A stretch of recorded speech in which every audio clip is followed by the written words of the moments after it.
Naitwa Dr. Constancia, ENT specialist. Karibu kwenye channel yangu ya YouTube.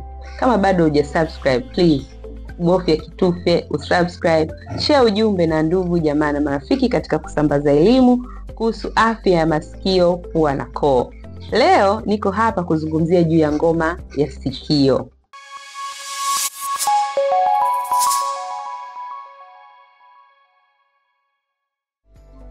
Ngoma ya sikio ni ngozi nyembamba laini iliyotengenezwa ambayo kazi yake ni kusaidia usikivu. Huongeza usikivu kwa asilimia kadhaa katika zile decibels zinazotakiwa katika mtu kusikia sauti vizuri.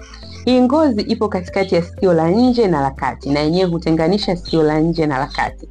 Ngoma ya sikio inaweza kutoboka, na ziko sababu mbalimbali zinazoweza kusababisha ngoma ya sikio kupasuka ama kutoboka. Sababu hizo kuanzia maambukizi ama infection ya bacteria, ya virus, ya vijidudu mbalimbali, hata ya fungus inaweza kusababisha ngoma ya sikio kupasuka. Lakini pia tofauti za pressure kati ya pressure ya ndani ya sikio na pressure ya nje ya sikio kupitia ule mrija wa Eustachian tube ambao tumeongelea mara nyingi sana, vinaweza kusababisha ngoma ya sikio kutoboka ama kupasuka ikiwa pressure ya ndani imekuwa ndogo sana.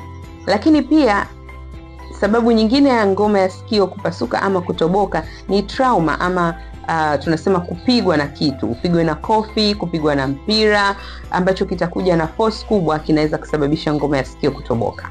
Makelele makali yaliyozidi decibels za kawaida za ngoma ya sikio ya muda mfupi yanaweza kusababisha ngoma ya sikio kutoboka. Kwa mfano, mlipuko wa bomu unaweza kusababisha ngoma ya sikio kutoboka. Sasa, je, ngoma ya sikio ikitoboka inapona? Haya ni maswali ambayo nayapata sana kutoka kwa wasikilizaji wangu na wagonjwa wangu. Yes, ngoma ya sikio ikitoboka inapona. Kwa watu wazima ngoma ya sikio inatarajiwa kupona baada ya wiki 6, lakini kwa watoto ni haraka zaidi, ndani ya wiki 4 ngoma ya sikio inaweza kupona na kurudi kama ilivyokuwa mwanzo. Lakini uponaji wa ngoma ya sikio unaweza ukaathirika endapo mtu atakapopata tatizo la kutoboka ngoma ya sikio, ataweka kitu ndani ya sikio, iwe ni maji, iwe ni dawa, iwe ni kitu cha aina yoyote. Ndio maana tunasema iwapo una dalili ama una shida ya ghafla ya kutoboka ngoma ya sikio, usiweke kitu chochote sikioni, yani keep the ear dry. Acha sikio liwe kavu ili kurahisisha uponaji wa ngoma hiyo. Nini dalili za ngoma ya sikio kutoboka? Kwa dalili zaidi nifuatilie katika account yangu ya YouTube.